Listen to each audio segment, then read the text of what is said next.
Buenas tardes a todas y a todos los presentes aquí. Les damos la bienvenida a este conversatorio en torno a las investigaciones que actualmente están en proceso de ejecución en el Centro de Escucha de la Ruiz.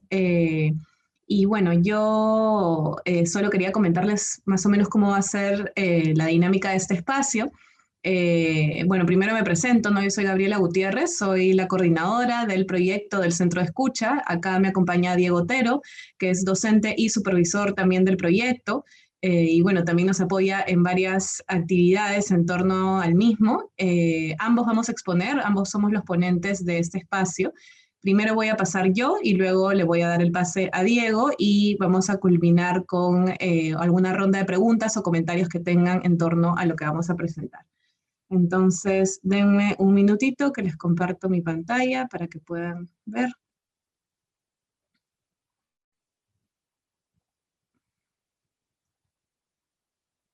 Quizás me pueden confirmar que se ve la pantalla.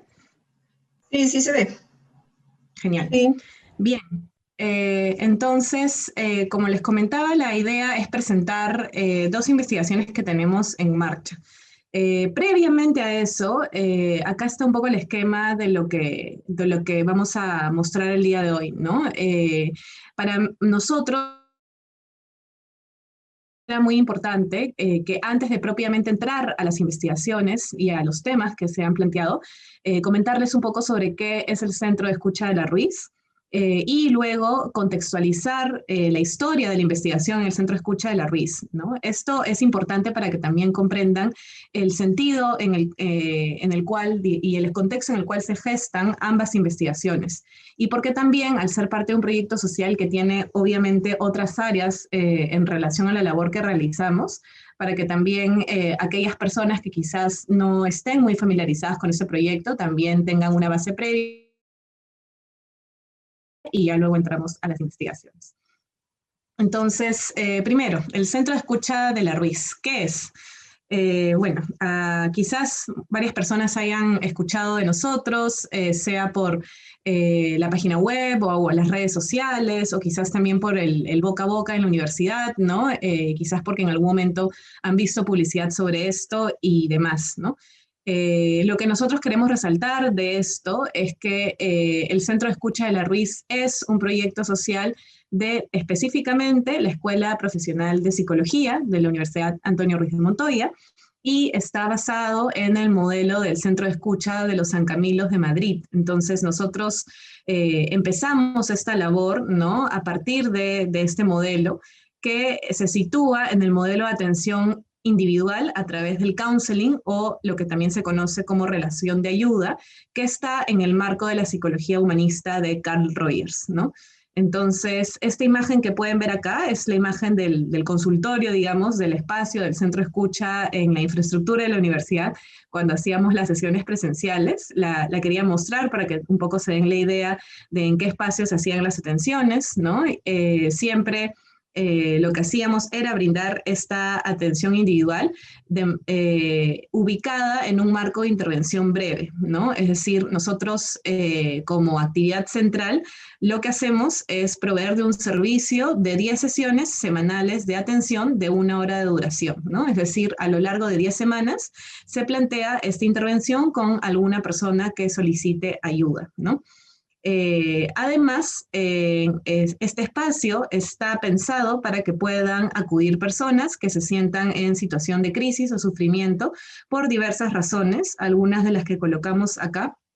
Son conflictos familiares, conflictos de pareja, quizás vocacionales o de estudios, laborales, entre otros, ¿no? Entonces, lo central acá es pensar al espacio del centro de escucha como un espacio de trabajo de, digamos, algún tipo de malestar emocional que se tenga en relación a esos ámbitos que están colocados acá en el PPT, y que en ese sentido sean problemáticas que estén sucediendo en la actualidad, ¿no? Es decir, nos centramos mucho a partir de esta psicología humanista en el aquí y ahora, y eso quiere decir que nos centramos en problemáticas de la vida cotidiana, ¿no? Es decir, muy concretas y que se puedan trabajar en relación al marco de las 10 sesiones. ¿A qué personas se atiende? Atendemos en cuanto a edad a adolescentes a partir de 11 años y adultos de cualquier edad que claramente se encuentren también en las condiciones de poder sostener un tipo de espacio así, ¿no? También atendemos, de acuerdo a este marco, ¿no?, de trabajar situaciones de la vida cotidiana a personas que requieran de una atención preventiva, ¿no? Lo que buscamos es que en este espacio se elaboren procesos, ¿no?, que requieran de una atención, de modo que se pueda prevenir que el malestar que están sintiendo las personas en el presente momento se cronifique y que empeore, ¿no?, y que en todo caso pueda desbordarse a una situación que ya no sea manejable en un espacio preventivo. En ese sentido, también este espacio no es un servicio dirigido a personas con patología grave, con psicopatología grave, ¿no? Es decir, tratamos de recibir a personas, ¿no?, que no se encuentran en una situación de inestabilidad crítica, ¿no?, y que, como les decía, puedan sostener un espacio de conversación durante una hora que no requiera de algún otro tipo de atención más especializada, ¿no? Entonces, el último punto en relación al público objetivo es que no somos un servicio de atención especializada para situaciones específicas como violencia extrema, abuso de sustancias o suicidio, ¿no? Y aquí también, bueno, incluyo el tema de la psicopatología o de trastorno mental grave, ¿no? Entonces nosotros tratamos de proveer este espacio en términos de poder brindar un servicio a la comunidad que está abierto no solo a personas, digamos, de un mismo distrito o, digamos, de un mismo sector, sino que está abierto a cualquier persona que requiera de este espacio y que estemos nosotros en la capacidad de atenderlos de acuerdo a nuestras características, ¿no? Y bueno, lo otro que también, bueno, no lo he resaltado acá, pero es importante de saber, es que es un servicio gratuito, ¿no? Las personas que se comunican al centro de escucha asisten, se comprometen a asistir a estas 10 sesiones y no tienen que hacer ningún tipo de pago, no es básicamente la motivación y la autonomía que los mantiene, digamos, en la continuidad de poder completar sus 10 sesiones, ¿no? Bien, ¿quiénes son parte de nuestro equipo? Bueno, acá, esta es una foto en realidad del 2019, ¿no? Nuestro último equipo en presencial, pero lo que les quería presentar es también en relación a cómo nos hemos estado estableciendo como equipo este año, que además ha tenido tantos cambios a raíz de la pandemia, ¿no? Entonces, este año justo coincidió con un cambio de malla curricular en la Escuela de Psicología, y por tanto, digamos, parte de las personas que atienden y que son del proyecto en general son estudiantes que pasan por 2 cursos obligatorios de esta malla. El primero se llama Proyecto Social 1 y el segundo Proyecto Social 2, ¿no?, que se llevan a lo largo del año. El primer curso está centrado en principio en la capacitación para poder ser escucha, ¿no? Escucha le llamamos a la persona que atiende, ¿no?, es decir, el acompañante. Y nosotros tenemos un proceso en el marco del curso de capacitación previa para poder, digamos, brindar esa atención.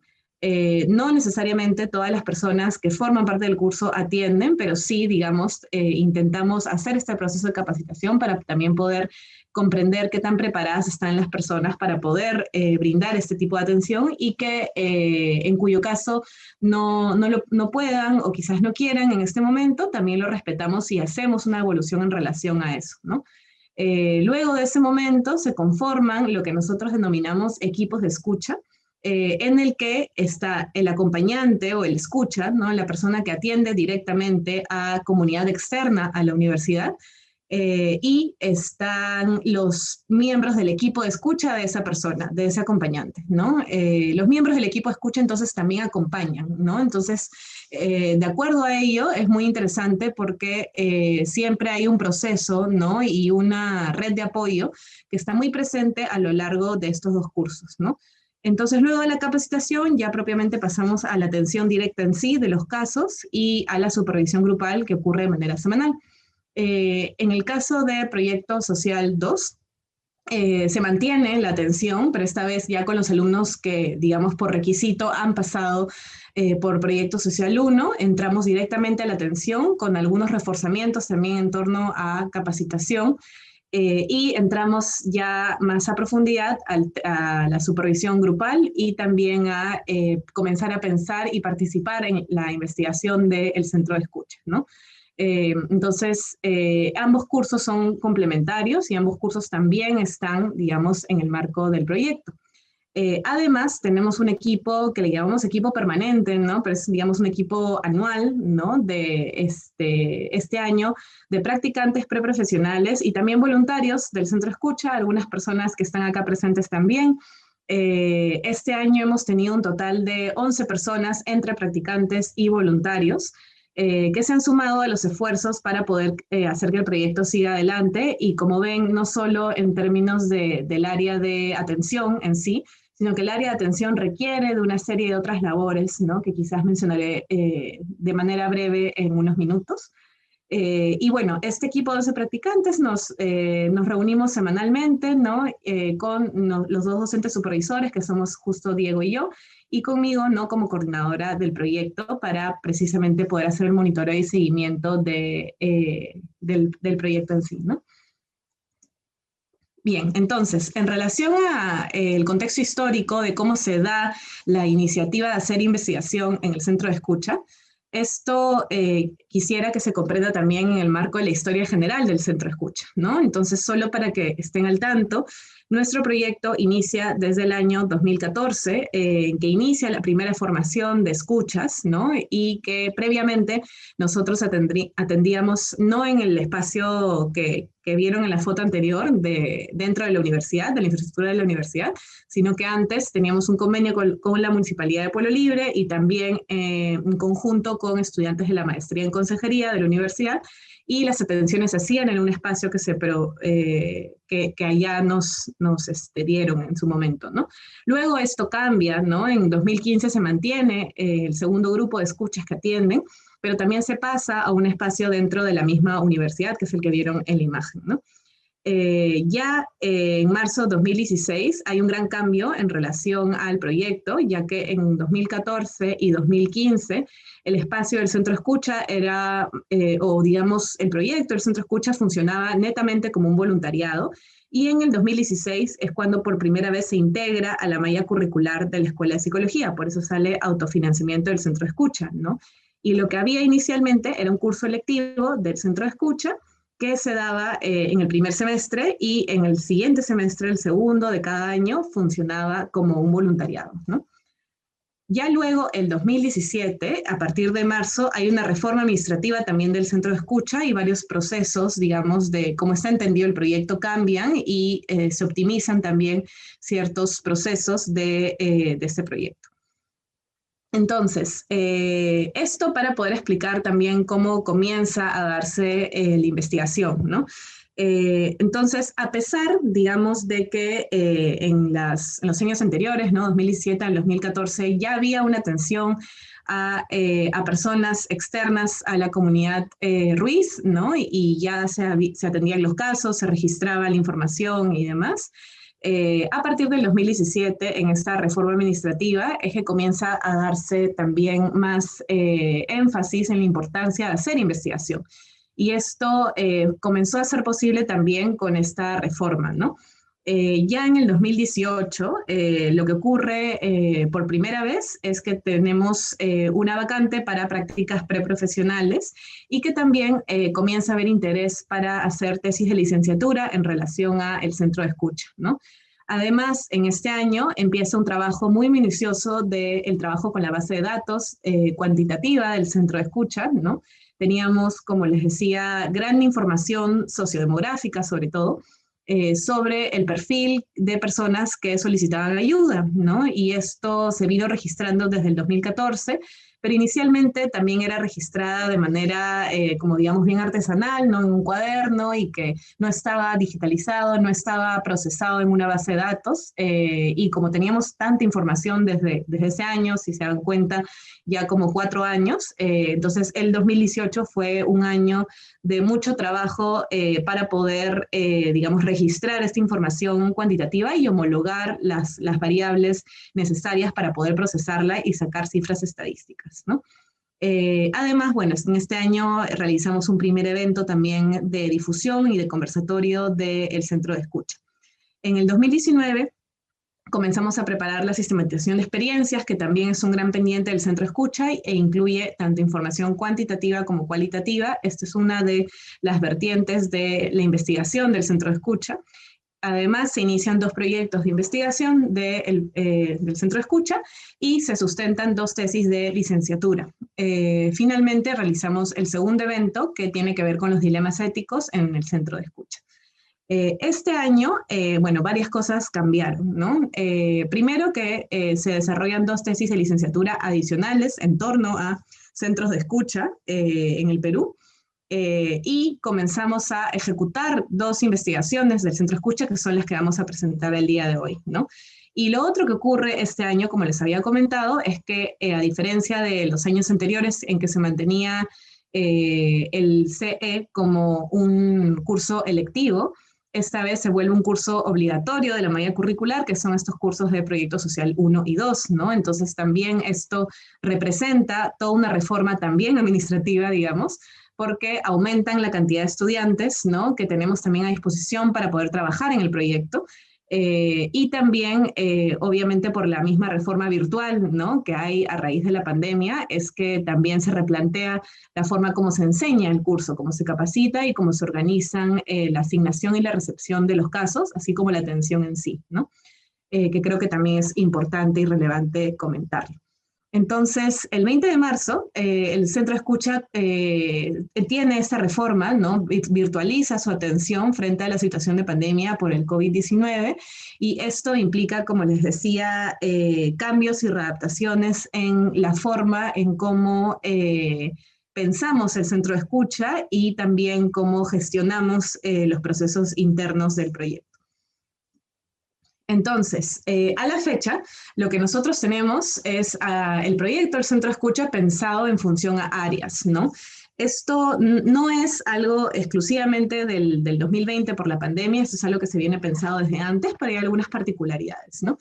En relación a la atención en counseling, que es, digamos, el área transversal, o en todo caso el área en la que se busca que la mayoría de estudiantes que pasen por el proyecto tengan la injerencia, no tengan la experiencia de poder atender directamente, esta área pasa a ser netamente virtual y a pensarse en 3 vías de atención. En la vía a través de la videollamada, en la atención a través de únicamente llamada de voz, pero también virtual, y finalmente en la atención vía chat, ¿no?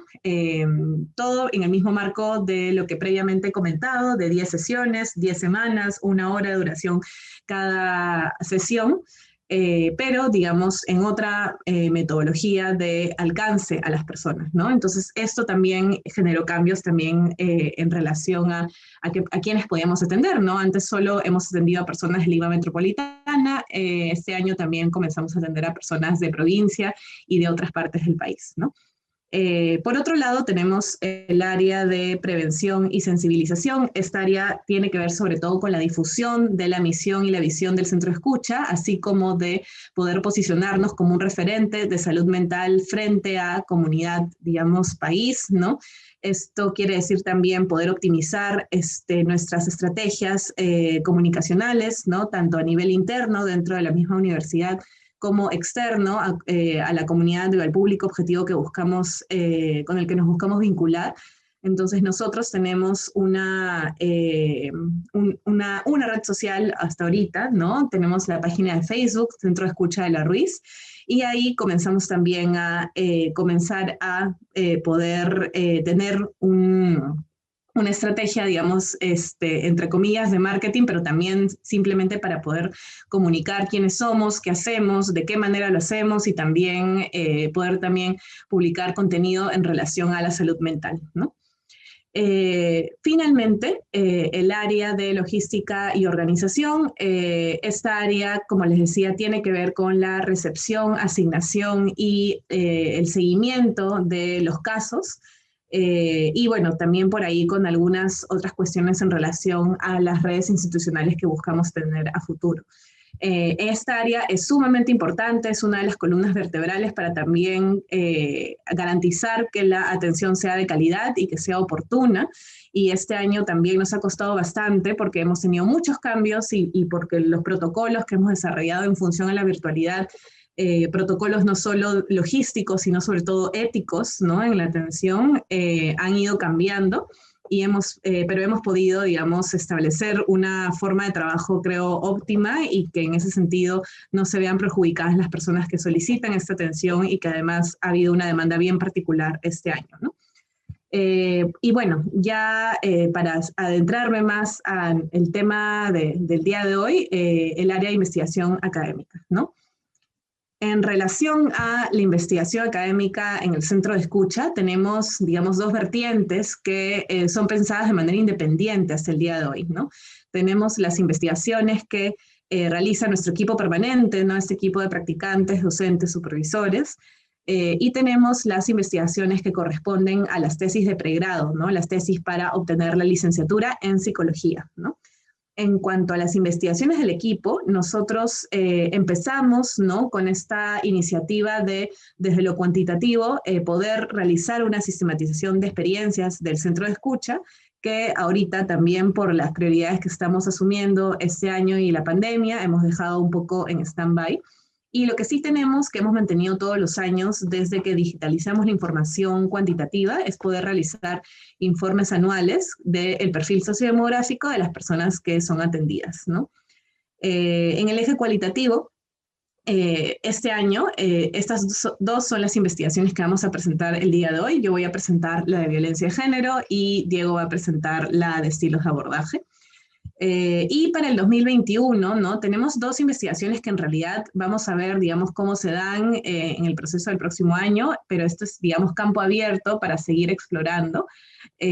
Nosotros habíamos iniciado también con una investigación cualitativa que ya tiene entrevistas ejecutadas en relación a cuáles son los aprendizajes que ganan, ¿no?, los estudiantes de psicología al haber pasado por la experiencia de ser escucha, ¿no? Entonces pensamos esto sobre todo en función también a la pedagogía ignaciana de formación en la experiencia, ¿no? Y que justamente el centro escucha se vuelve un curso obligatorio con la iniciativa de poder formar a estudiantes comprometidas y comprometidos con la realidad del país en relación digamos, a los malestares psicológicos que están en nuestro contexto y coyuntura, ¿no?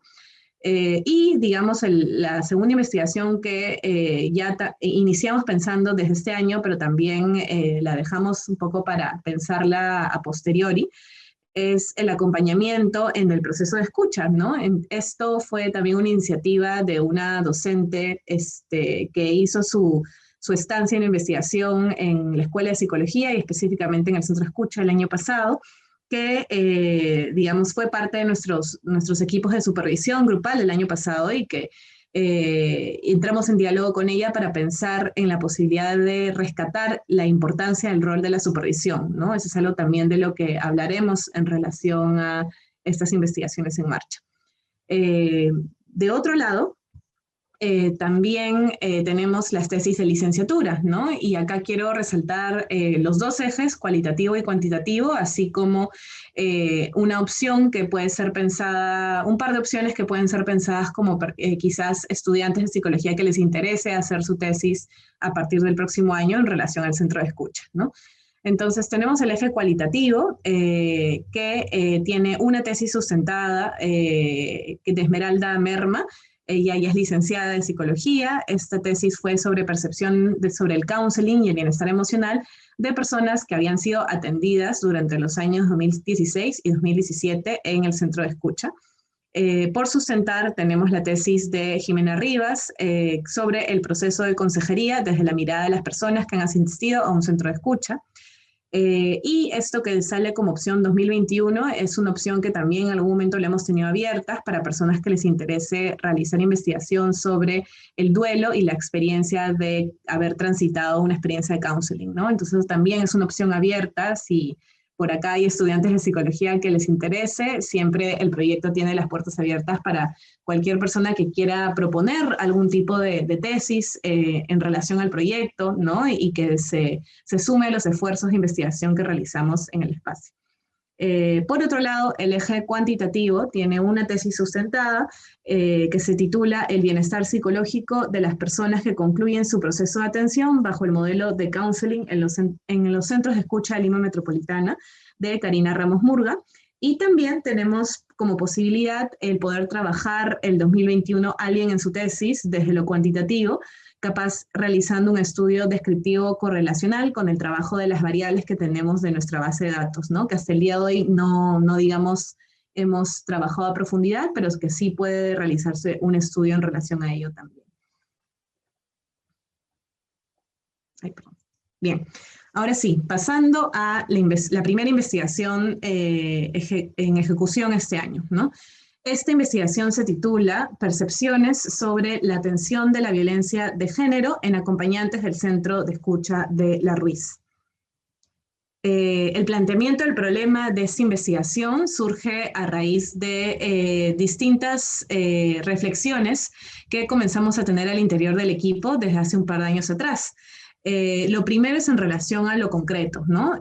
Como ya probablemente muchas y muchos sabemos, nuestro país ha demostrado a lo largo de los años cifras estadísticas alarmantes en relación a la violencia, específicamente a la violencia contra la mujer en el Perú, ¿no?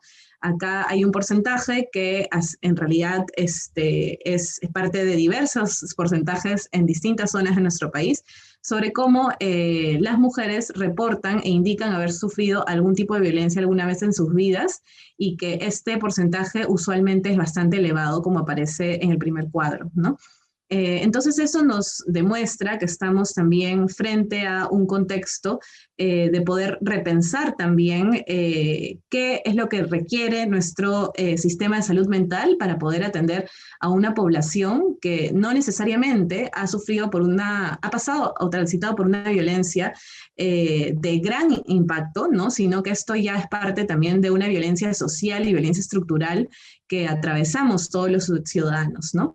Sin embargo, a la fecha también, por más de que existe una reforma de salud mental que desde el 2015 ha estado planteado desde las políticas públicas, aún existe un sistema de salud mental precario, ¿no? Aún existe dificultad para que podamos nosotros acceder a servicios de salud mental y además, una vez que hayamos accedido, a que estos sean de calidad, ¿no? Y que además busquen pensar la salud mental desde un enfoque comunitario que atienda sobre todo a poder atender a las relaciones sociales entre seres humanos y el entorno, ¿no?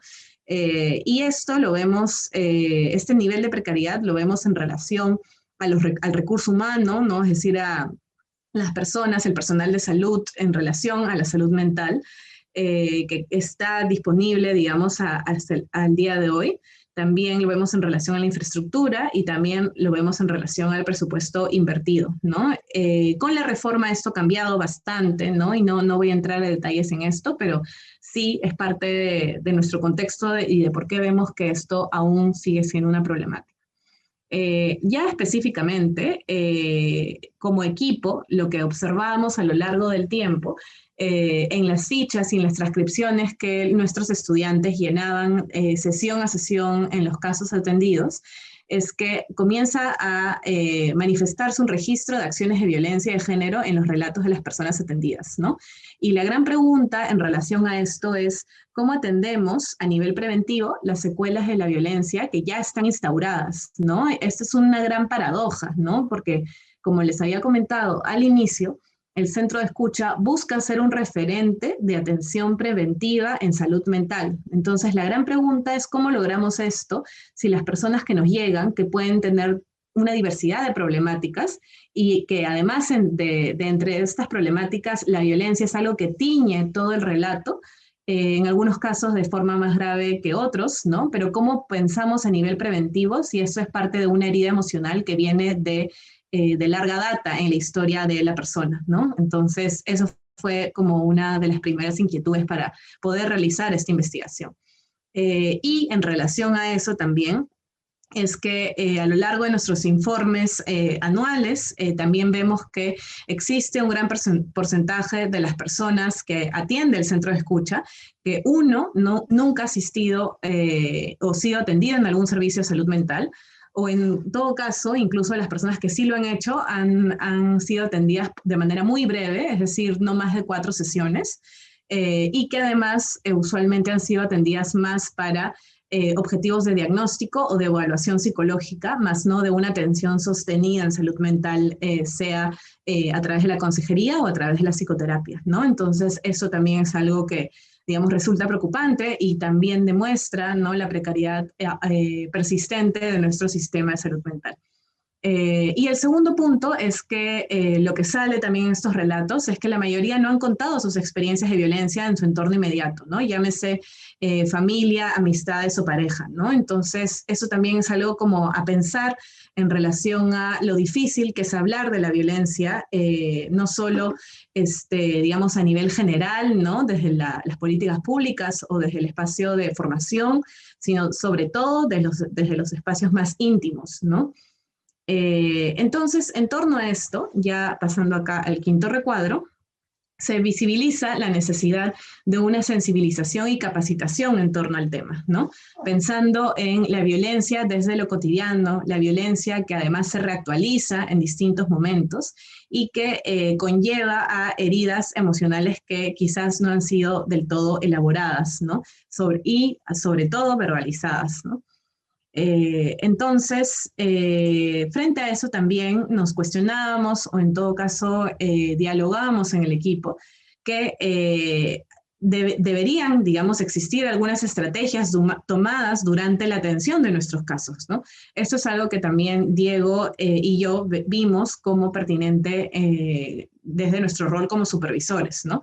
Es decir, pensando en qué herramientas están empleando los escuchas para acompañar estos procesos, ¿no? Ese fue como otro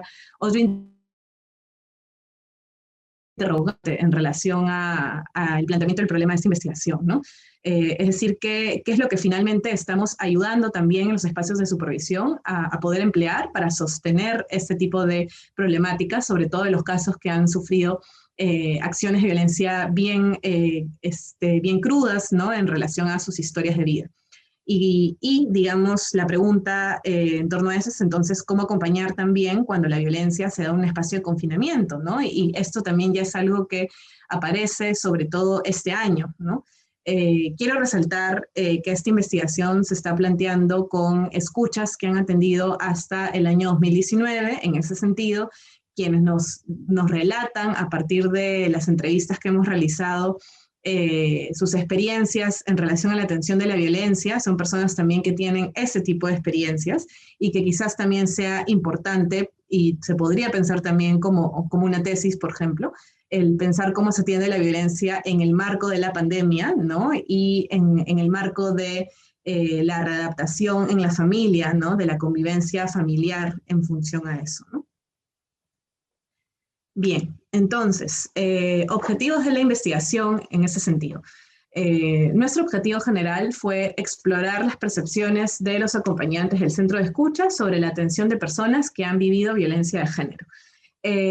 Resalto que eso también se pensó como un abanico en general, no solo incluir violencia contra la mujer, sino toda violencia conceptualizada como violencia de género, ya que por más de que vemos que obviamente en términos de las relaciones de poder asimétrica, las mujeres son las personas más afectadas en relación a este tipo de violencia, no queremos descartar cualquier violencia en relación a o en función a género, ¿no? En cuanto a los objetivos específicos, tenemos 3. El primero fue identificar los tipos de violencia de género percibidos en los casos atendidos por los acompañantes del centro de escucha. El segundo, describir las percepciones de los acompañantes del centro de escucha sobre los retos y desafíos en la atención de personas que han vivido violencia de género. Y tercero, describir las percepciones de los acompañantes de un centro de escucha sobre el aporte que brinda este espacio para la prevención de la violencia de género, ¿no? Entonces, como ven, básicamente los objetivos estaban direccionados a que sean las mismas personas que atendieron el poder vocear cómo ha sido su experiencia de atención de estos casos donde se identifica que han atravesado violencia de género. La metodología, ya, bueno, la anticipé un poco, ¿no? Ha sido a través de un enfoque cualitativo. El diseño ha sido fenomenológico, ¿no? Ya que lo que hicimos fue convocar a únicamente acompañantes, ¿no? Del centro de escucha, de solo este centro de escucha específicamente, que tenían la experiencia compartida de haber sido parte del proyecto. De alcance exploratorio al ser sobre todo una de las primeras investigaciones que estamos haciendo en torno a este tema, ¿no? En relación a los participantes, estimamos un total de 8 exacompañantes del centro de escucha entre los años 2014 y 2019. A la fecha tenemos 2 pilotos y 3 entrevistas hechas y el día de hoy vamos a hablar específicamente de los resultados de estas entrevistas, de los hallazgos preliminares. Estas personas, como les decía, han sido acompañantes, entonces previamente eso quiere decir que tenemos a estudiantes, o sea, personas que aún siguen siendo estudiantes de psicología de la UARM y también a personas egresadas de la universidad, ¿no? Y, digamos, el requisito de la convocatoria también para poder ser elegidos para realizar las entrevistas era que tuvieran experiencia en la atención de al menos un caso con experiencia de violencia de género, ¿no? Es algo que también podemos discutir en unos minutos en relación a esto. Algunos de los criterios éticos en relación a esa investigación, primero es el proceso de convocatoria, ¿no? Esto, sobre todo, buscamos que sea el mismo ex escucha, es decir, ex acompañante, que haya identificado que llevó un caso donde pudo visualizar violencia de género, ¿no? De tal modo que pudiera también enunciar en relación a esto en la entrevista, ¿no? Que no sea una persona que quizás desde afuera nosotros consideramos eso, sino que sea la misma persona que lo identifique y lo reconozca, ¿no? Luego de ello, durante la entrevista, planteamos y desarrollamos un protocolo de contención en relación a cualquier tipo de movilización que se pudiera dar durante la entrevista y también un consentimiento informado para el entrevistado o entrevistada. Asimismo, también el procesamiento de la información que está, digamos, realizándose a la fecha, busca hacer un proceso, digamos, pauteado, ¿no? De distintos momentos de categorización que implique, en la medida de lo posible, no tener sesgos de los mismos investigadores, sino que sobre todo sea llevado a cabo de una manera crítica. El instrumento que utilizamos, ya más a detalle, fue una entrevista semiestructurada, de duración de aproximadamente entre 40 minutos a 1 hora, a través de la videollamada por la plataforma de Google Meet.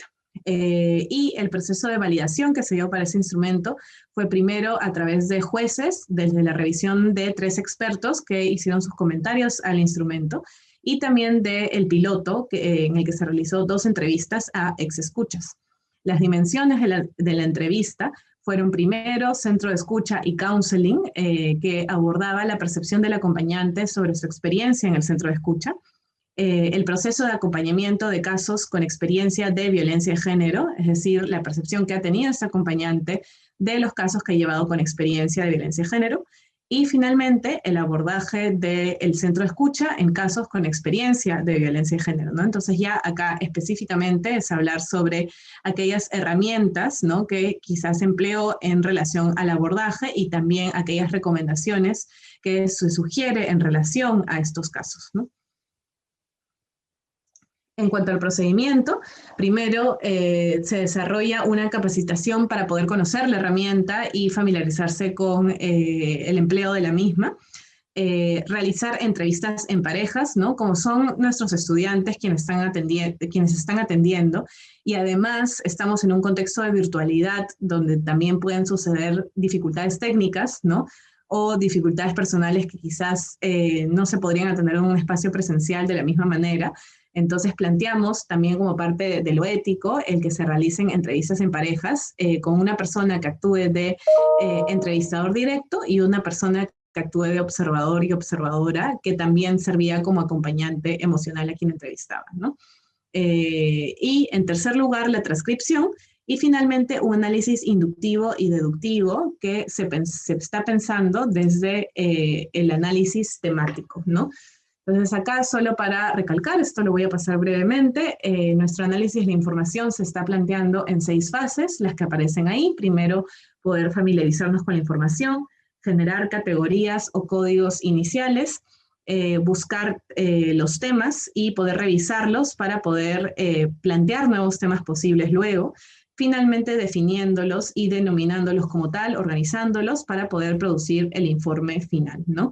Entonces nosotros ahorita estamos recién entre la fase 2 y la fase 3 en nuestra investigación. Por tanto, lo que voy a presentar ahora al final de esta presentación son los hallazgos preliminares que tenemos en relación a estas entrevistas ya realizadas y transcritas, ¿no? Entonces, hemos organizado acá en 3, digamos, categorías muy tentativas. Eso es algo que está sujeto a una revisión y a seguir continuando con la ejecución de esta investigación. Lo primero es la sensibilización, ¿no? Nos comentan algunos de los ex escuchas que en torno a la violencia de género es necesario psicoeducar o en todo caso educar en relación a la violencia de género, ¿no? Y esto no únicamente a las personas que atienden, sino también con las personas con las que se está trabajando. Y muchas veces llamar, digamos, violencia a lo que uno está transitando en el espacio de escucha es algo a lo que no necesariamente nosotros en el marco de nuestra atención apelamos, ¿no? Sino sobre todo a poder visualizar, ¿no? Y poder entender cómo se está dando ese vínculo de la persona que está buscando ayuda con la persona, digamos, que tiene algún tipo de relación dañina o que en todo caso no está necesariamente proveyéndole de un bienestar, ¿no? En relación a eso también, el cuestionamiento desde las entrevistas era pensar en aquellos conocimientos previos que se estaban dando en relación a la atención de violencia de género, ¿no? Nosotros en nuestro curso tenemos, digamos, una clase muy breve en realidad en nuestra capacitación en torno al enfoque de género, pero el cuestionamiento desde los mismos estudiantes que son ex acompañantes era qué tanto se ha abordado este tema de la violencia a lo largo de la formación, ¿no? Y qué importante sería también que esto sea además algo transversal, ¿no? Que no únicamente sea objeto de un curso, sino que sea algo que también se elabore a lo largo de todos los cursos, ¿no? Esto también yo no solo lo menciono en relación a la psicología, sino que creo que es una apuesta importante a pensar en relación a distintos cursos de las carreras de nuestra universidad, ¿no?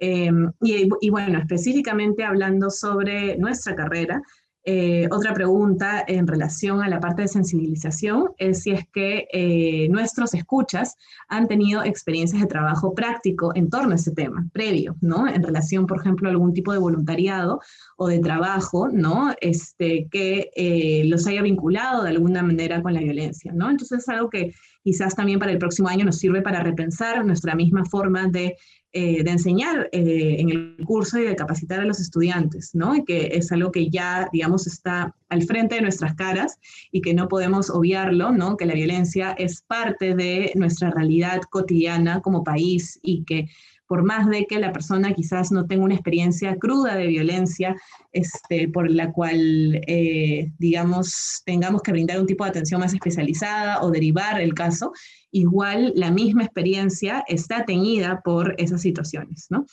Y finalmente, otro hallazgo que está también en proceso de cuestionamiento y de pensarlo fue en relación a nuestro proceso de convocatoria para los ex escuchas, ¿no? Esto lo vivenciaron sobre todo los practicantes preprofesionales que estuvieron buscando a las personas y preguntándoles si les interesaba ser parte de la investigación, ¿no? Y está en torno a la identificación de la violencia, ¿no? De pensar, ¿es o no es violencia de género aquel motivo de consulta o aquellas historias que me han contado al momento de yo atender, ¿no? Para algunas personas de nuestro equipo fue bastante evidente que sí lo era, pero para el mismo escucha no necesariamente lo era. O, digamos, en todo caso, podía ser denominado como violencia en general, pero quizás no violencia de género específicamente, ¿no? Y eso es algo que también, en términos conceptuales, es algo como para seguir pensando y también pensar en relación tanto del espacio de capacitación y formación como del espacio de la supervisión en sí, ¿no? Por otro lado, en cuanto a la atención, una reflexión que surgió en las entrevistas también era quién debe atender casos que hayan transitado por violencia, ¿no? Se hacía por ahí como recomendación la pregunta de si era pertinente quizás que sean mujeres quienes atienden casos de violencia y no necesariamente hombres, que quizás esto podría ser más propicio para que la persona que está hablando sobre su situación de violencia se sienta más libre y más cómoda con el poder expresar su vivencia, ¿no? Esto es algo que yo a nivel personal pongo en cuestionamiento y también lo traigo un poco al debate de este espacio, ¿no? De si es algo que debería ser así, o en todo caso no necesariamente, y qué es lo que, digamos, sería pertinente tomar en cuenta entonces en relación al género de quien atiende, ¿no? Bien, por otro lado, en relación a la atención, vemos que los motivos de consultas, sobre todo en relación a la violencia, son como efectivamente lo refleja nuestro planteamiento del problema, relacionado a una violencia de género perpetrada por la pareja y por la familia, ¿no? Sobre todo de las figuras masculinas en relación a esos ámbitos.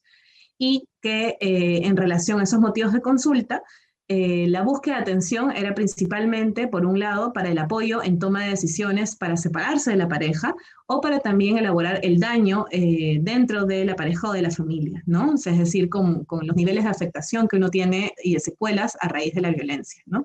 Entonces, el espacio de atención en relación a las herramientas brindadas se volvió un espacio para el reflejo, ¿no? De los propios sentimientos, para una contención emocional, ¿no? Para que sea alguien que sin juicio de valor pueda escuchar de estas vivencias, pueda validar los sentimientos de estas personas y a la vez pueda confrontar ciertas ambivalencias que se den en el espacio de atención.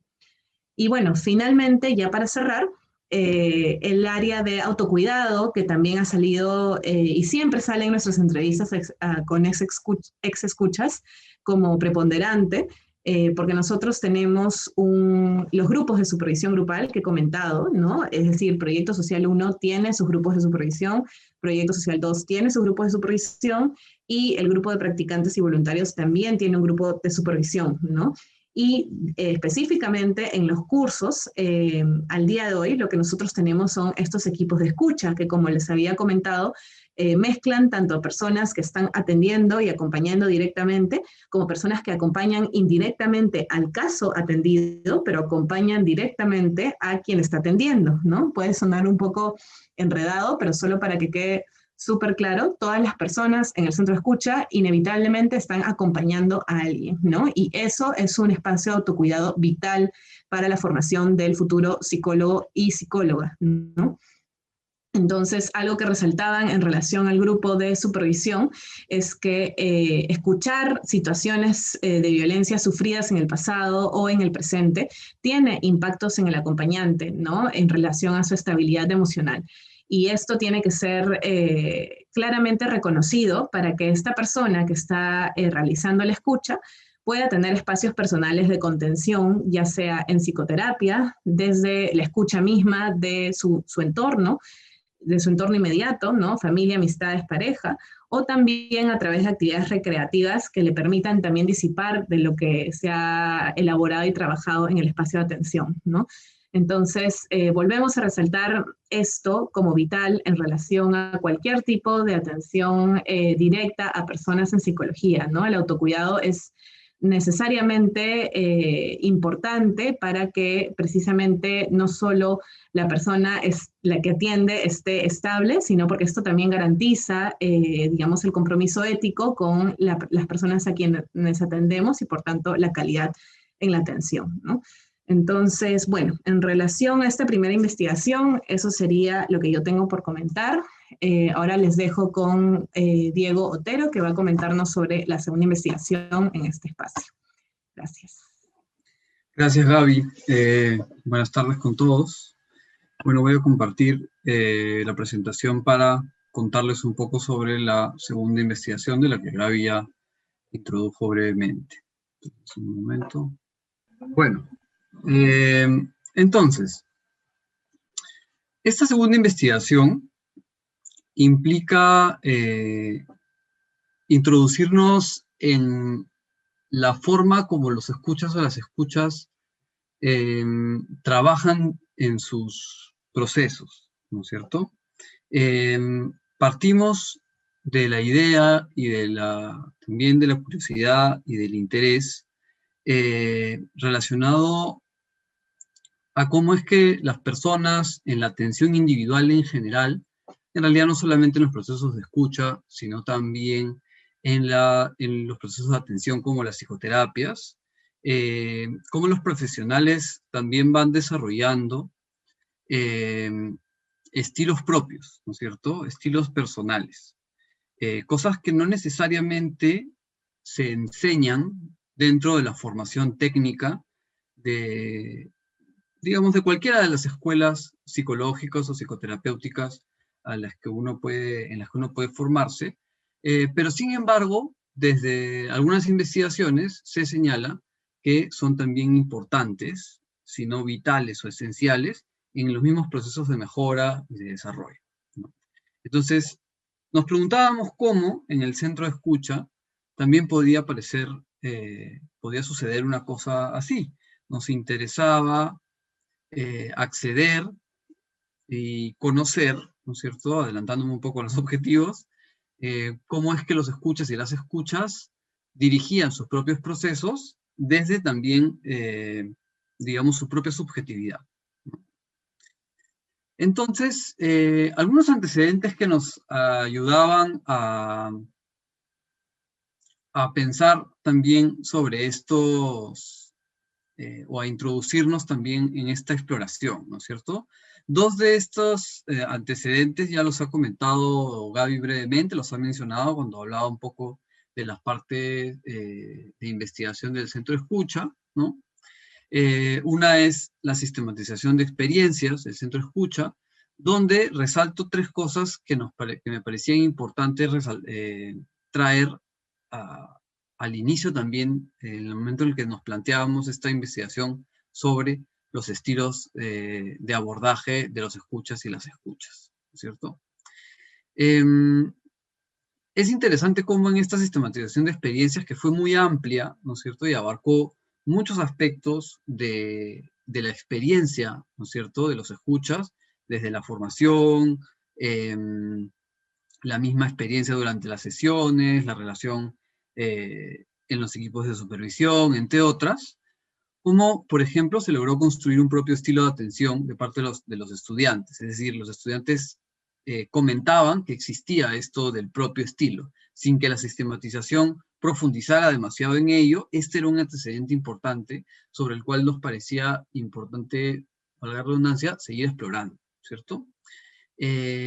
También se destacaban las fortalezas personales de los estudiantes, de los escuchas, ligadas a sus habilidades de escucha y de empatía, ¿no? Que esta es otra de las grandes cosas que nos llevaban por el camino de explorar los estilos de abordaje, que es qué tanto del propio desarrollo de la persona, de la empatía, de sus habilidades, lo que ahora se llama también, bueno, habilidades sociales, se le llama también un poco habilidades blandas, o de las mismas capacidades que podemos tener para escuchar de nuestra propia historia, incluso nuestra historia familiar, puedan influir, ¿no es cierto?, en la manera como también se va a implementar finalmente el dispositivo del escucha en un proceso, ¿no es cierto? Eso era una cosa que nos parecía también bien interesante como antecedente, ¿no? Y una tercera cosa que nos parecía interesante en esa sistematización era el fortalecimiento de una identidad como psicólogo o psicóloga. Es una cosa que puede ser también muy amplia, pero sí considerábamos que el valor de esta experiencia de la atención dentro de la formación universitaria, que es algo de lo que hablaba Gabriela también hace un momento, como parte del enfoque ignaciano de la educación mediante la experiencia, nos parecía importante también cómo esta identidad, hacerse, ¿no es cierto?, de un rol también dentro de una sociedad a la que además considero que le hace falta, ¿no es cierto?, cómo la experiencia de la escucha converge hacia ese camino también, ¿no es cierto?, hacia sentirnos realmente psicólogos y psicólogas en estos procesos, ¿no? Eso también era algo importante que nos hacía pensar en digamos, en la subjetividad de la escucha y de la escucha en estos procesos, ¿no? Un segundo antecedente particularmente importante, interesante, era una de las primeras tesis también sustentadas, que también mencionó Gabriela, de Esmeralda Merma, sustentada el año pasado, ¿no es cierto?, en el que investigaba sobre la misma experiencia, no de los escuchas, sino de los escuchados, es decir, de las personas que se atienden en el centro de escucha, ¿no es cierto? Entonces, estas personas que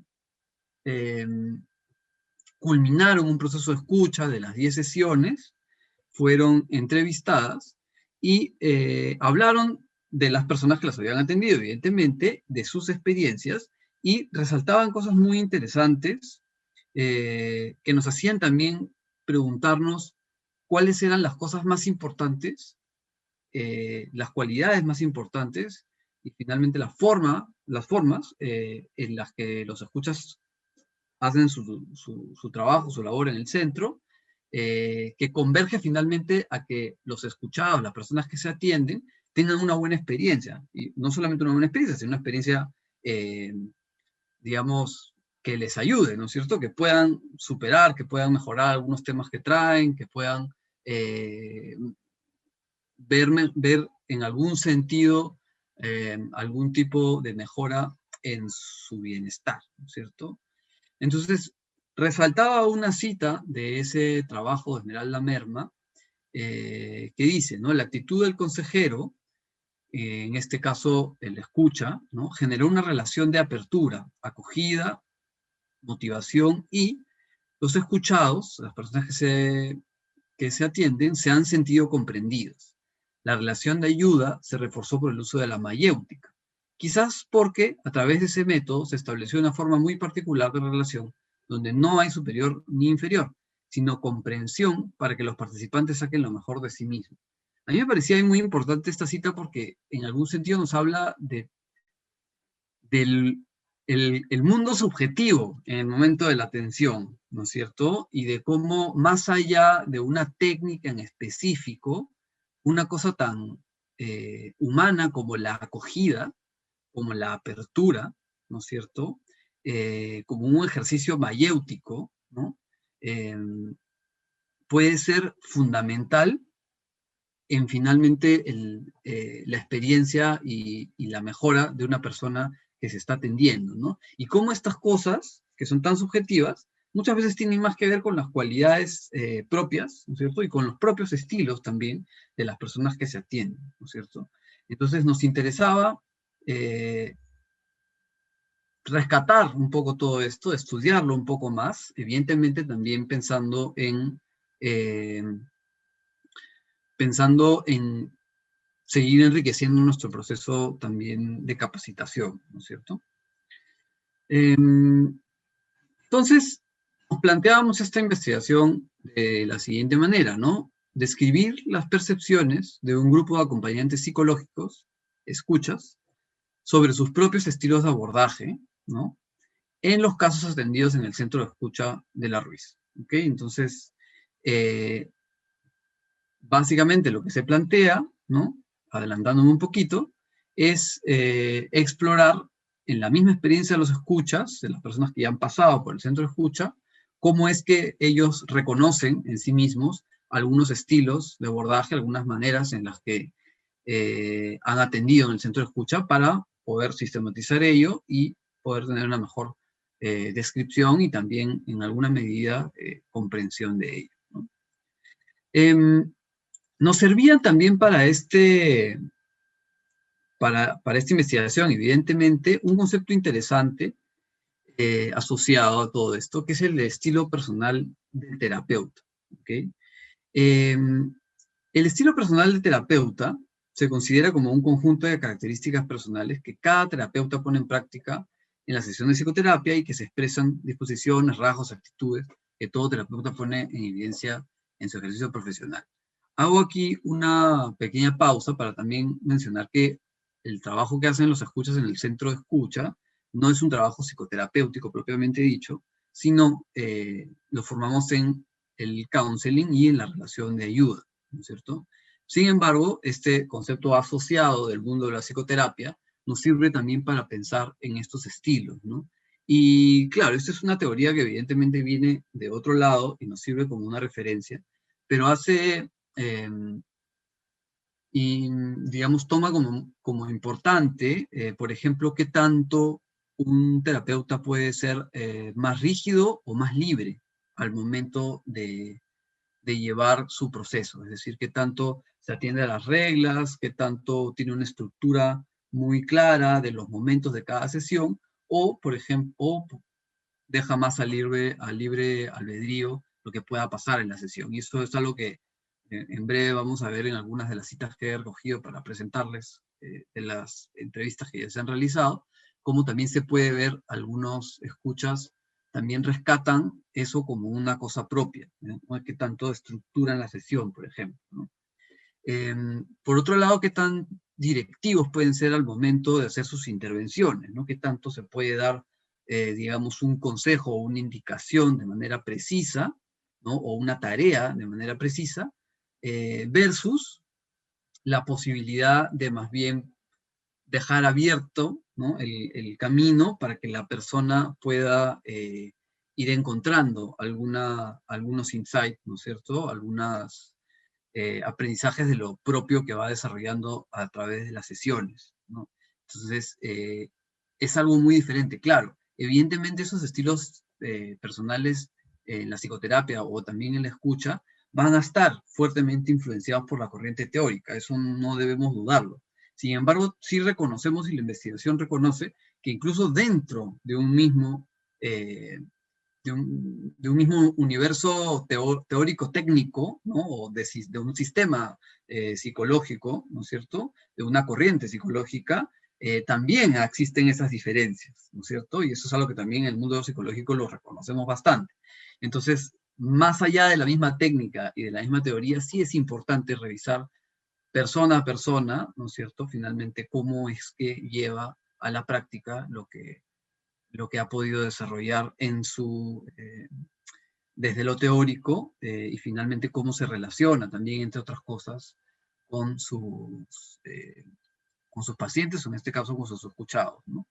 Entonces, eso es una cosa muy breve. En realidad, los estilos personales de terapeutas tienen, digamos, varias dimensiones, ¿no? Que son es mucho más complejo, pero lo dejo también como una referencia para también entender un poco a qué es a lo que nos queremos aproximar con esta investigación. ¿Okay? Entonces, para mencionar los objetivos que de alguna manera ya se han dicho, ¿no? El objetivo principal es conocer los estilos de abordajes de los y las escuchas en la relación de ayuda del centro escucha, ¿no? Del CE. De manera específica, hemos separado este objetivo principal en dos cosas que nos parecen claves, ¿no? Primero es identificar las influencias en los abordajes, y eso hace referencia a los marcos teóricos, ¿no es cierto? A las, digamos, a las tendencias, ¿no es cierto? A las aproximaciones teóricas que que los alumnos ya tienen o ya van desarrollando a lo largo de su carrera, ¿no? Si bien llevan cursos de diferentes ramas o diferentes sistemas psicológicos, tienen preferencia por algo más psicoanalítico, por algo más cognitivo, o por algo más humanista, o por algo más gestáltico, etcétera, ¿no? Y eso también lo llevan finalmente a su trabajo en el centro de escucha, considerando que al centro de escucha se llega en los últimos semestres de la formación, ¿no es cierto?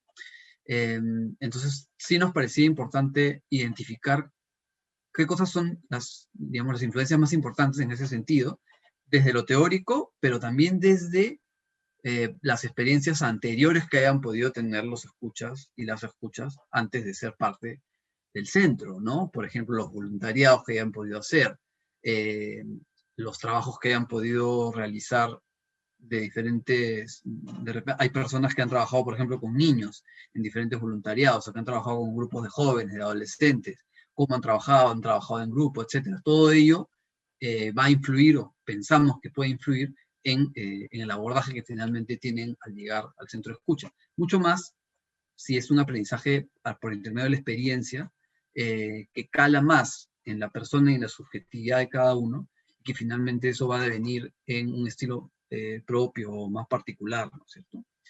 El segundo objetivo específico implica ya describir de manera más concreta los propios estilos de abordaje de los escuchas en su relación de ayuda. Sobre lo metodológico, mencionar que metodológicamente es una investigación muy similar a la que ha desarrollado Gabriela antes de mí, ¿no? También es de un enfoque cualitativo, exploratorio, un diseño fenomenológico, ¿no? También se busca explorar, como ya lo hemos comentado, esta temática en escuchas del centro, ¿no es cierto? 2 para un piloto, 8 personas ya como participantes, ¿no es cierto? Y considerando como criterio de selección haber atendido entre el 2017 y 2019, y también incluimos que haya concluido al menos un caso. En concluido nos referimos a que haya completado el proceso de 10 sesiones, ¿no? ¿Por qué hacer una diferencia? No porque no exista un estilo si es que el proceso no se concluye por la razón que fuera, sino porque es también en el proceso completo, digamos, desde el comienzo hasta el final, considerando que el modelo con el que trabajamos también tiene 3 fases, ¿no es cierto? En ese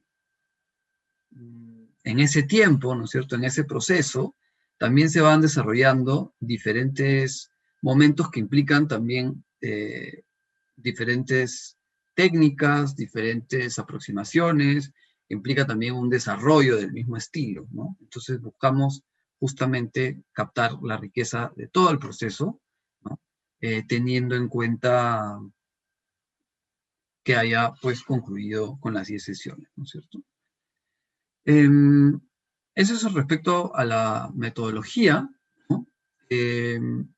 Como parte del procedimiento, bueno, se ha realizado una convocatoria por correo, se confirman fechas, horarios, se aplica y finalmente se transcribe, ¿no? Dentro de los aspectos éticos, que siempre es importante mencionar, se presenta un consentimiento informado, se considera también durante la entrevista la situación actual del COVID, ¿no es cierto?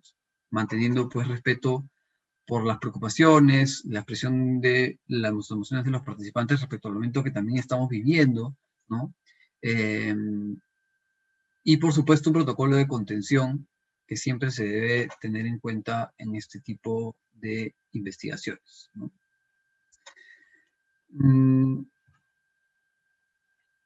Les comentaría un poco sobre la guía de entrevista para darnos una idea sobre cómo es que estamos accediendo a la información, ¿no es cierto? No vamos a leer todas las preguntas, pero de alguna manera les voy contando un poco cómo es que estamos accediendo a esto, ¿no? Primero preguntamos un poco sobre las influencias, digamos, pensando en el objetivo específico primero, ¿no? Pensando en la experiencia previa al centro de escucha, también sobre el mismo proceso de capacitación en el centro de escucha, como ha comentado Gabriela, que se realiza al comienzo del curso de Proyecto Social 1, ¿no? Y también respecto a las supervisiones grupales, ¿no? De las cuales somos supervisores Gabriela y yo, porque también consideramos que es dentro de las supervisiones donde en la confluencia entre los estudiantes y también los supervisores se pueden ir desarrollando también los diferentes estilos, las diferentes formas de abordar los casos, ¿no es cierto? Bueno, esas las preguntas que buscan captar más sobre los mismos estilos de abordaje, es decir, cómo es tu forma de escuchar y de comunicarte, cómo entablas un vínculo, una alianza con el escuchado también, ¿no es cierto? Los aspectos o elementos que se consideran más importantes también al momento de atender un caso, ¿no? Para ver también desde la propia subjetividad de la escucha qué cosa es lo que considera, lo que pone primero, no más allá de la capacitación que se pueda dar, ¿no? Le preguntamos directamente si se considera que tiene un estilo, una forma propia de atender, ¿no es cierto? Y que lo describa, ¿no? Si le es posible. Les preguntamos también si hay alguna situación en la que considera que el estilo de abordaje haya favorecido particularmente, ¿no es cierto? Qué experiencias de logros puede encontrar y de alguna manera también qué considera que lo involucra o que lo compromete más como escuchado, ¿no? Como escuchado. Finalmente, para cerrar, bueno, algunas cosas más relacionadas a es lo que se recomienda, digamos, aportar como para los nuevos escuchas, ¿no? Pensando en lo que comentaba hace un momento, de que también parte de hacer esta investigación es enriquecer la misma capacitación, también buscamos que, por intermedio de estas entrevistas y de esta investigación, que los mismos ex escuchas puedan aportar a que, digamos, retroalimentar todo el proceso de la escucha, ¿no? Todo el proceso del centro para poder también tener una mejor capacitación cada año, cada momento que se da la oportunidad para ello, ¿no? Entonces, quisiera ahora comentarles algunas viñetas de la investigación en curso. Como comentaba Gabriela, esta es una investigación que está sobre la marcha, ¿no es cierto? Entonces, yo he escogido algunas viñetas que me ha parecido interesante o valioso para comentar y para de alguna manera ir sin incluso haber pasado por un proceso aún de tematización, ¿no es cierto?, de codificación, poder acercarnos de una manera muy abierta y muy no estructurada a algunos aportes que esta investigación podría revelar, ¿no es cierto? Por ejemplo, sobre la forma de escuchar e intervenir, ¿no? En una de las entrevistas, una persona nos dice, ¿no? Trataba de no interrumpir el discurso del paciente y escuchar hasta el final. Y luego, cómo hacer unas preguntas, cómo hacer unas preguntas para que me siga contando, o si necesita devolución, devolvía, pero siempre ya era casi al final, ¿no? Creo que a mí me costó bastante hacer estos procesos, porque yo te digo, soy una persona de entrar bastante, ¿no? Se me ocurrió un montón de cosas cuando la persona me contaba, pero respetaba mucho que ella procese sola la información y se pueda dar cuenta también, y no solamente estimulando a cada rato o devolviendo a cada rato. Eso es una manera, me parece, muy fresca también, o muy, digamos, muy honesta, ¿no es cierto?, de esta persona entrevistada, de comentar cómo tiene, por un lado, una intención, ¿no es cierto?, o unas ganas de hacer algo, pero busca hacer algo también distinto. No es una persona que es, digamos, de hablar mucho, de devolver mucho, pero a partir de su estilo, a partir de la manera como ella quiere abordar el caso, prefiere o busca que la persona hable libremente, ¿no es cierto?, y ver, digamos, más bien hasta el final para hacer algún tipo de evolución, ¿no? Que es algo que también aparece mucho, o va apareciendo mucho en las entrevistas, y también, por supuesto, aparece en las supervisiones, es esta importancia de esperar también al caso, ¿no? Como cada caso a veces requiere de nuevas, o de una nueva adaptación, o de implementar formas o estilos también, a veces incluso distintos. Lo que nos hace incluso, digamos, poner sobre la mesa o debatir si es que existe un solo estilo, ¿no?, por cada persona, o si más bien uno puede también implementar diferentes estilos o diferentes formas de abordaje, ¿no es cierto?, de acuerdo también a cada persona, ¿no?, más allá de su problemática. Otra cosa interesante, por ejemplo, de la apertura en la escucha, ¿no?, y algunas diferencias, ¿no? Una persona nos dice, ¿no?, ella podía hablar de lo que quería. Si bien salían temas para elaborar, mi escucha fue bastante activa, y se refería a escucha activa en el sentido de no intervenir tanto, ¿no? quizá otra persona con menos carisma, empatía, sería saciante, pero para mí no. Yo entiendo que la persona se refería a que tal vez otra persona no toleraría tanto, ¿no es cierto?, que le escucha simplemente hablara, ¿no es cierto? Sin embargo, dice, ¿no? A mí me gusta mucho mi forma de ser, digamos, a mi escuchado le gustó mucho mi forma de ser, sentí que él podía comentar lo que quería, y junto con la teoría mi forma de ser encajó. Falta un acento ahí, perdón. Encajó, ¿no es cierto? Entonces acá vemos también cómo los mismos escuchas detectan, ¿no?, diferencias en las formas de ser, en las formas de implementar los procesos, ¿no? Y cómo es tan subjetiva también, digamos, en el momento del aquí y el ahora, ¿no? Digamos, por decirlo coloquialmente, en la cancha, ¿no? Es un poco distinto a lo que se enseña, a lo que se puede enseñar en el aula. Y es muy importante captar finalmente qué es lo que sucede en esa práctica, en esa experiencia, ¿no?, para poder retroalimentar el proceso, valorar esa experiencia. Conexión, bien, ¿no? Hacer posible el encuentro. Esto es algo también muy importante porque muchas veces nos encontramos con escuchados o escuchadas que no necesariamente tienen tanta disponibilidad o tanta posibilidad de hablar libremente o de compartir libremente, ¿no? A veces las mismas dificultades en el mismo vínculo pueden hacer que el proceso sea difícil, ¿no? De repente haya muchos silencios, o de repente el mismo escuchado o escuchada no sepa muy bien qué decir, ¿no? Entonces esta persona nos decía, ¿no? Con otro paciente que era niño, ¿no?, se me hizo hasta difícil conectar con él, ¿no? Me hablaba de videojuegos y empecé a investigar de videojuegos y me acerqué de esa forma, ¿no? Traje materiales artísticos, empezamos a dibujar, me empecé a acercar a la forma más amigable posible y entendible para él, ya que para un niño, para un adolescente, el conversar, traer sus problemas y identificar sus emociones es bien complicado. Entonces, digamos, dentro de la técnica, no necesariamente se especifica que eso es una cosa que debe hacerse. No se especifica exactamente el ejercicio, no se especifica exactamente la técnica que debe usarse, ¿no? En un caso como este. Entonces, ese mismo escucha el que en algún sentido tiene que también poner en práctica sus propias habilidades, sus propias capacidades para hacer posible el encuentro, ¿no? Ponerse a investigar, por ejemplo, sobre videojuegos, ¿no? Que es algo que, digamos, en este caso, la persona de la escucha no conocía, ¿no?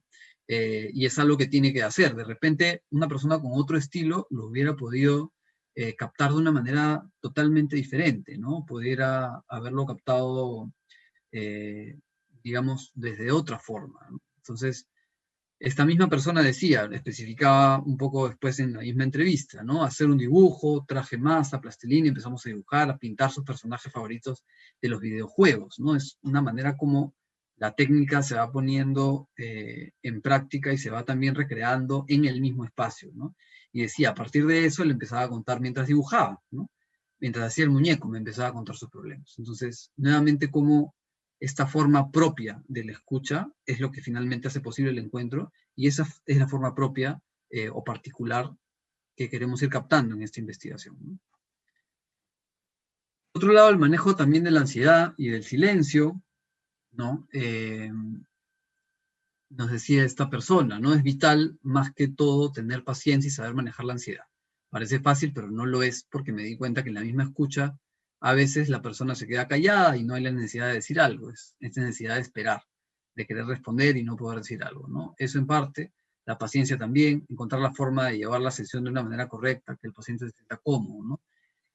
Claro, es difícil, por ejemplo, en un proceso de capacitación de unos meses, fomentar la paciencia, ¿no? Si nos ponemos a pensar, la paciencia probablemente es una cosa también que es parte de la subjetividad de la persona, ¿no? Si la ha desarrollado, si la puede implementar, ¿no es cierto? Y la misma tolerancia y el manejo de la ansiedad, eso es algo que viene, digamos, con la persona, ¿no? Eso es algo que se vuelve parte también de su propio estilo. Hay personas en la atención clínica que tienen más tolerancia a la ansiedad y otras que tienen menos tolerancia a la ansiedad. Y eso influye en la manera como atienden. Eso es algo que debe estudiarse también para, evidentemente, introducirlo al momento de capacitar, pero también para entender cómo hay esta diversidad al momento de la atención, ¿no? A grandes rasgos, ¿no? También cómo se muestra la escucha, ¿no? Cómo interviene, cómo acompaña, ¿no? Desde la postura, desde hacer notar un poco lo que la persona ha dicho, intervenir, ¿no es cierto? Sentía que tenía que comentar, no consejos ni soluciones, pero sí algunos puntos a considerar, ¿no? Nosotros fomentamos, sí, dentro de la capacitación del centro de escucha, que no se dé también como parte de cómo se plantea también la relación de ayuda, como nosotros la entendemos, es no dar directamente o muy fácilmente o muy rápidamente consejos de soluciones, sino esperar que la persona los vaya desarrollando, ¿no es cierto? Pero el hecho también de la misma experiencia subjetiva, ¿no? Me di cuenta que me gustaba intervenir, ¿no es cierto? Más allá de no poder dar consejos o soluciones, es una persona que intervenía bastante, es decir, que es más activa en el momento de la sesión, ¿no? Y eso es algo particular de esa persona, ¿no? Yendo nuevamente a las formas de abordaje. También dice, ¿no? En las sesiones trataba de que la persona no me siga, sino más bien que esté a mi costado, ¿no? Qué manera más subjetiva también de decir esto. Pensaba, yo no vengo a solucionar la vida, no sé más que tú, que sepa que todos, que somos dos personas que se van a ayudar una a la otra en lo que puedan, ¿no? Entonces, bueno, ya son también, es una particularidad en la forma como esta persona en la entrevista también lo plantea, ¿no es cierto? No tenemos que estar necesariamente de acuerdo con lo que diga, pero sí podemos, creo, captar. Entonces, bueno, hablando un poco de la subjetividad, también en la manera como se muestra la escucha, ¿no es cierto? Y el momento de intervenir, y las formas en las que uno acompaña, ¿no es cierto? Bueno, estoy teniendo un problema. Ok. Sobre los momentos de las sesiones, ¿no? Que es algo que no necesariamente tampoco se enseña de una manera tan específica, ¿no es cierto? Y es más bien el mismo escucha el que decide, ¿no? Decide comenzar siempre con la misma pregunta. Decide,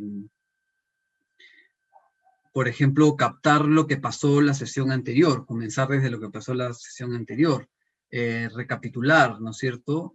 Proponer a la siguiente sesión seguir el mismo tema. Eso es algo que nuevamente también es iniciativa del mismo escucha, y es algo que también hay que entender cómo se da, ¿no? Sobre algunos insumos, pensando un poco en los cursos que también las mismas personas, los mismos escuchas valoran, ¿no? Valoran al momento de trabajar. Por ejemplo, en esta persona habla de el curso de psicología humanista, ¿no es cierto?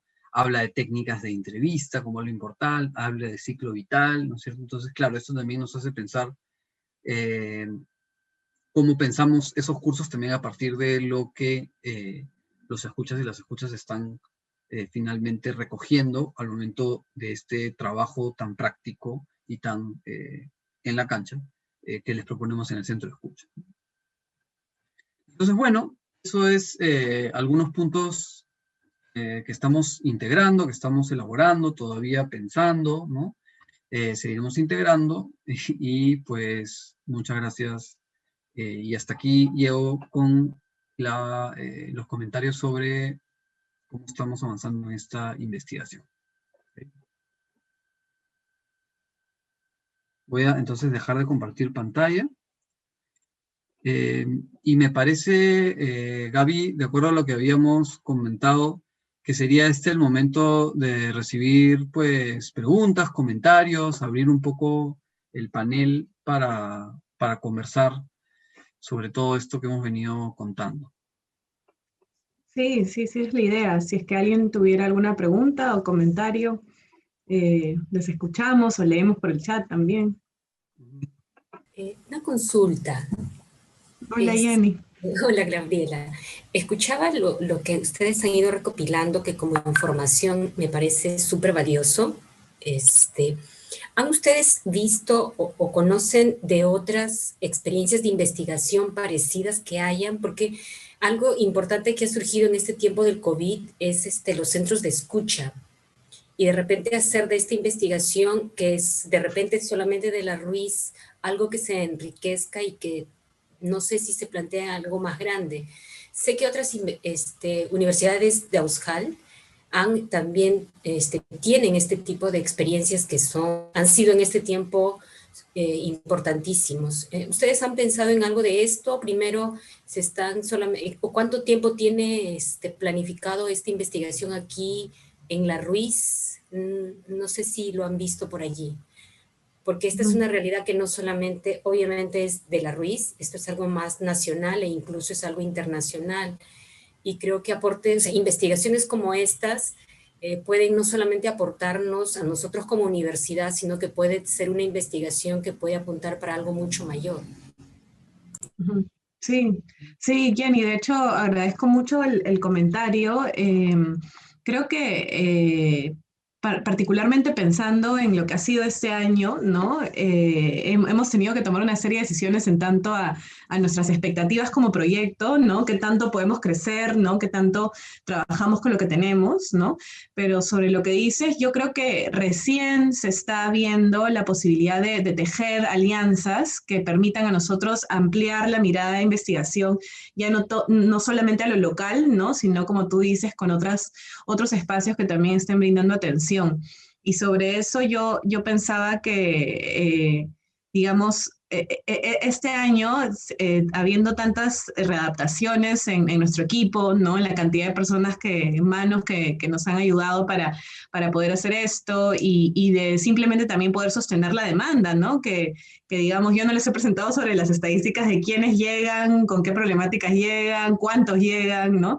Y todo lo que eso implicado en términos de logística, ¿no? Y creo que este año ha sido también para enfocarnos sobre todo a eso, ¿no?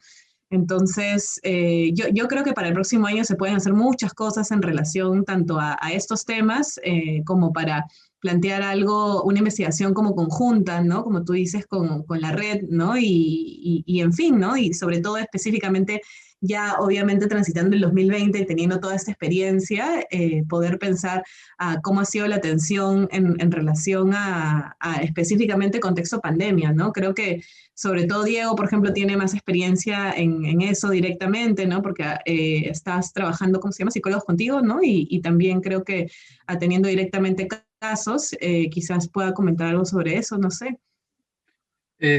Bueno, sí participé en una línea que es entre marzo y julio, ¿no? Actualmente ya no.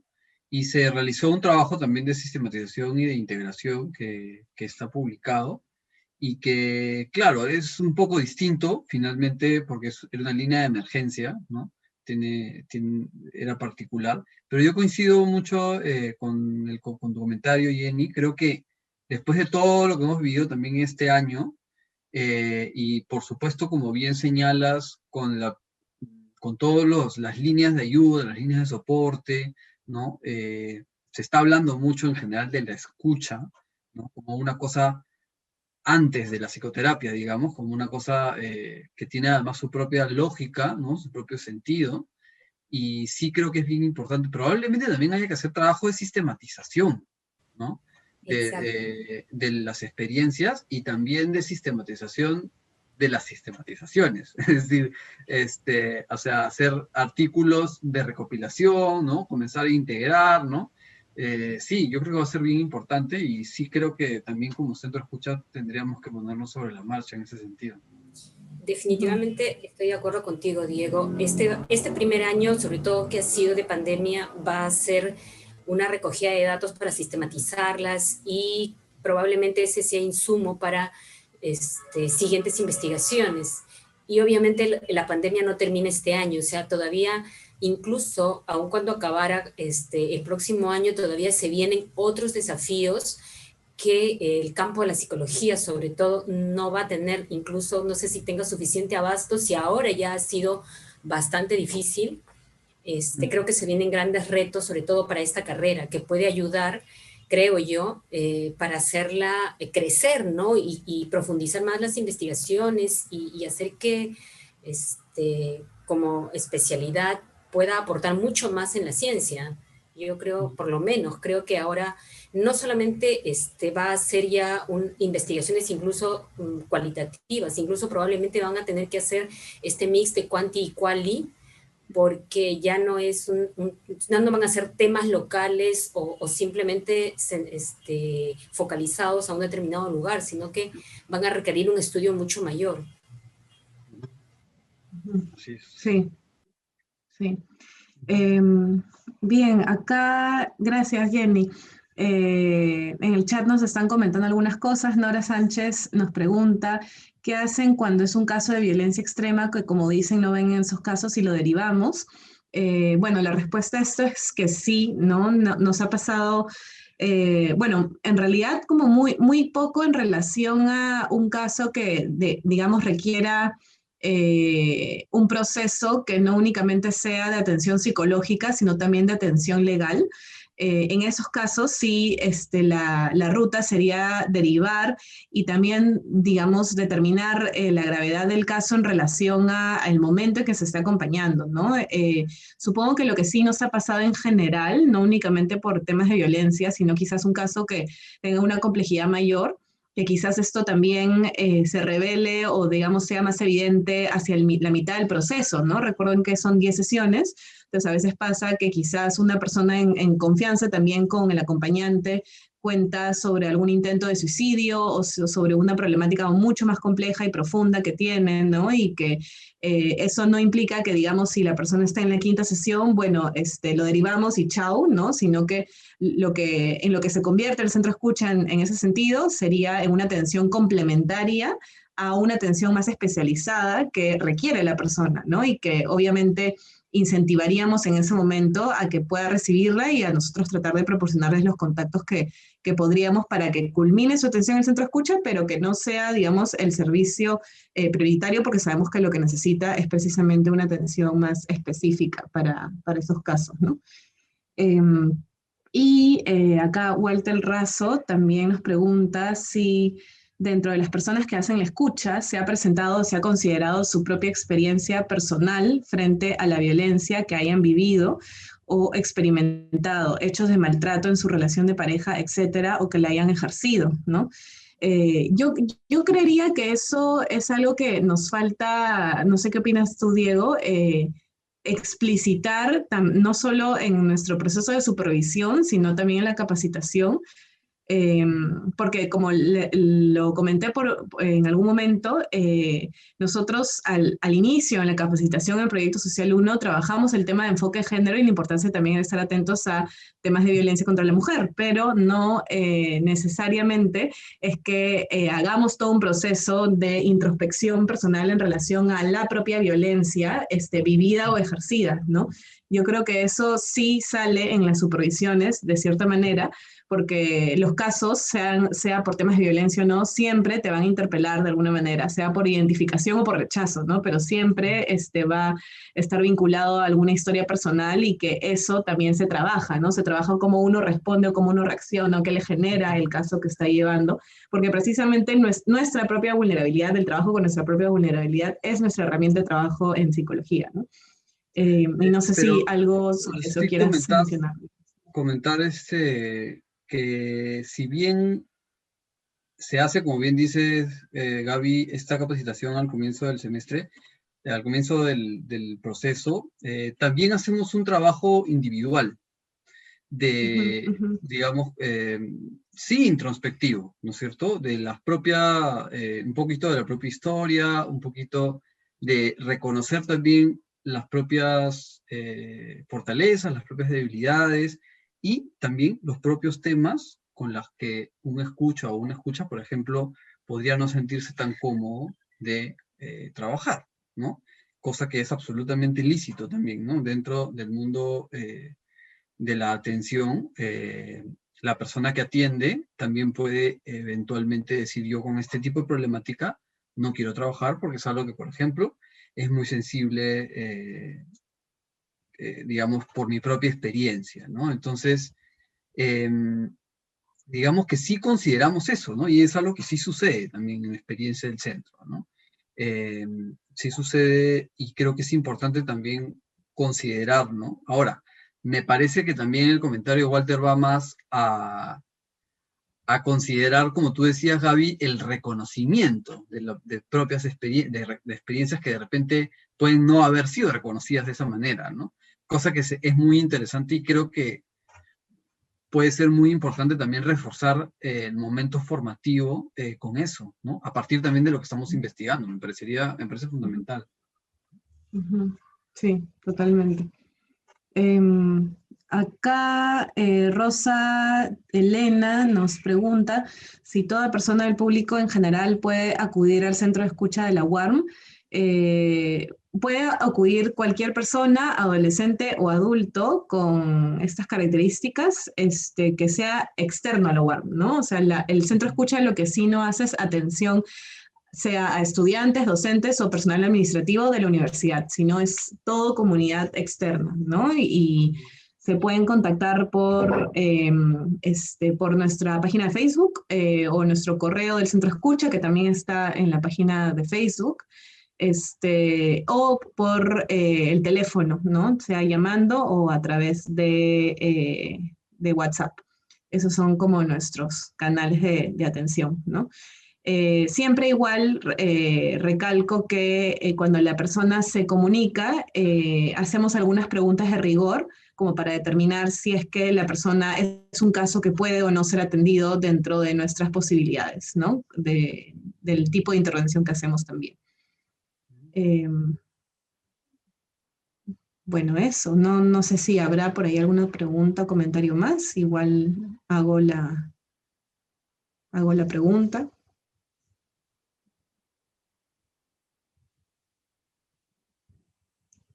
Bien, capaz ahí, moderador Warm ha puesto una encuesta de satisfacción sobre el evento que les han colocado en el chat. Muchas gracias. Gracias. Bien, les saludo nuevamente y gracias por la presencia.